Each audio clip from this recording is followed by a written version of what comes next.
el ser humano es el único animal, entre todos los animales, que hace política. Ningún león hace política, ningún rinoceronte. Solo nosotros hacemos política. Y la política es la actividad del ser humano necesaria para procurarse una vida mejor. Esa es la política. Cuando la gente se organiza para defender el agua que bebe o los mantos acuíferos, está haciendo política. Cuando se organiza para defender su comunidad de la contaminación de la basura, también está haciendo política. Cuando participa de la lucha por capturar el Estado, también está haciendo política. Cuando lucha por la libertad de expresión, está haciendo política. Todo eso es político. La vida humana en colectivo es política. Y esto es muy importante, porque jamás el ser humano ha de pensar que hacer política implica meterse a un partido político. O que yo hago política solamente cuando soy candidato a un cargo de elección popular. No. O que los políticos son los diputados. O los políticos son los alcaldes. Todo eso es equivocado. Hace más política el dueño de un banco, un banquero, que un diputado. Hace más política el dueño de una empresa que fabrica churritos que un alcalde. Hacer política es la expresión más alta del poder. Porque el ser humano hace política cuando define sus objetivos, cuando establece los medios para lograr esos objetivos, cuando establece los tiempos para lograr esos objetivos, cuando define quiénes van a ser sus amigos, sus enemigos, a quién se va a enfrentar para lograr esos objetivos, cuando define una táctica para lograr esos objetivos. Allí el ser humano está haciendo política. Otra cosa es participar en política. Aquí el tema cambia. Cuando la gente participa en política, no siempre participa en la política de él y en la política que le conviene a él. Eso ocurre cuando la gente va a votar. Cuando la gente va a votar, no está haciendo política, está participando en política, que es la política de los partidos políticos, que no siempre es la de la gente. Hay que observar que en el programa de los partidos políticos nunca está la lucha por el agua, la lucha por la educación, la lucha en defensa del bosque. Nada de eso. Sino la lucha por un cargo público. Es decir, la lucha por conquistar una parte del aparato del Estado. Arriba. Y la política es abajo, donde está la gente luchando por su vida.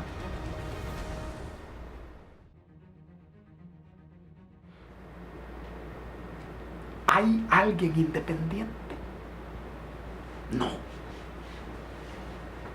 ¿Hay alguien imparcial? Tampoco. Nadie es independiente. Todos dependemos de todos. Incluso dependemos del que anda vendiendo cocos en la calle. Ese te puede salvar la vida. Eso no existe. Lo mismo la imparcialidad. No, eso no existe. Entonces, pero aquí hablamos de la independencia de los partidos políticos. De eso estamos hablando ahora. ¿Y es necesaria la independencia del ser humano con respecto a los partidos políticos? Sí. Sí.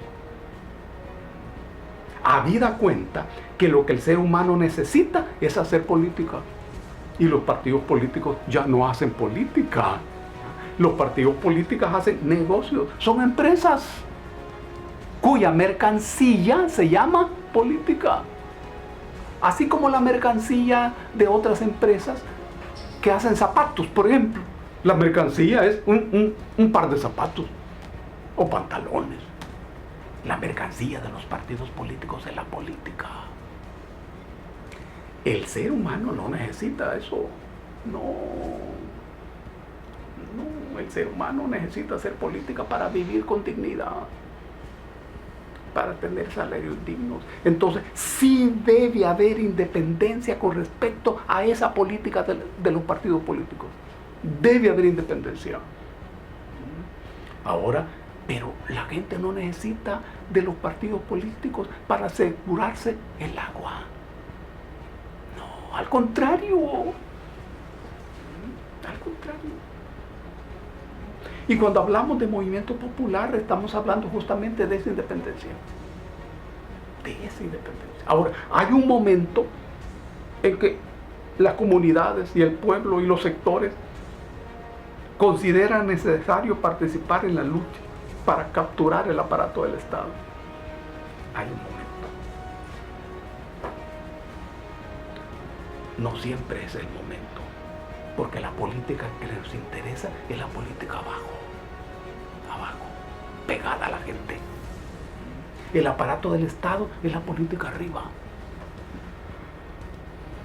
Pero hay un momento que conviene.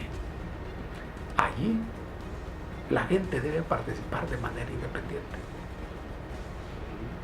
Pero eso violenta las reglas del juego. Porque las reglas del juego establecen que las empresas que participan de ese negocio son los partidos políticos. Y nadie debe competir. Por eso es que la participación independiente es repudiada por los partidos políticos. Porque es competencia. Es como cuando una pupusería se pone enfrente de otra pupusería que ya está funcionando. Claro, es igualito. Es la lógica del mercado. Ahora, cuando yo soy un candidato independiente, debo ser más político que la gente de los partidos políticos.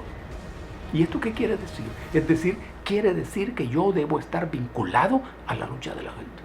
Ese es el corazón de la política. Y que lo que yo voy a llevar a la asamblea es lo que la gente necesita. El pálpito mío ha de ser el pálpito de la gente. Sea lo que sea, lo que la gente necesita. Incluso cuando la gente se equivoca. Cuando la gente se equivoca.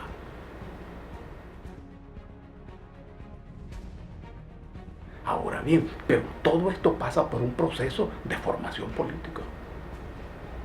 No tanto de capacitación política, porque la capacitación es otra cosa. A vos te capacitan cuando te enseñan a hacer cosas específicas, en ocasiones cosas técnicas. Cómo manejar una impresora. Por ejemplo, no, aquí estamos hablando de formación política. Llamémosle a eso escuela.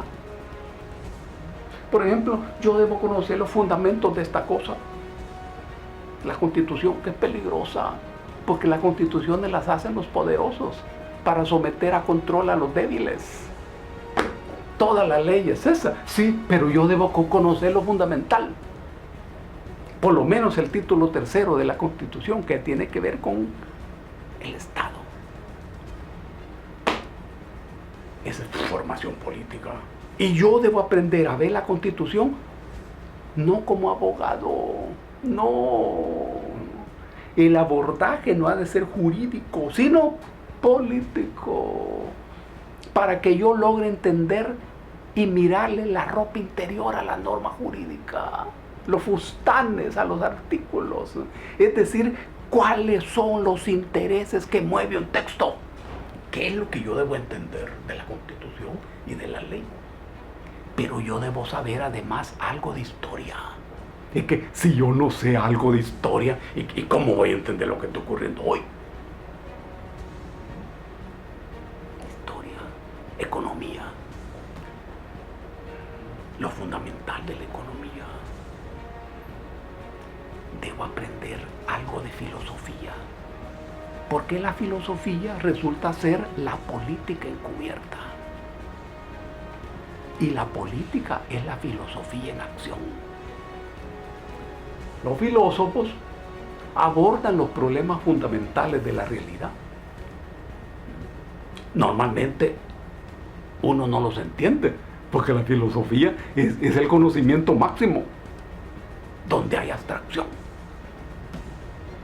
Y la abstracción es la profundización sobre la realidad. Yo debo saber algo de filosofía política.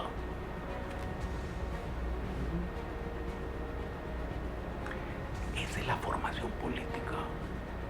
Debo saber qué es sociedad civil, qué es sociedad política y qué es sociedad humana.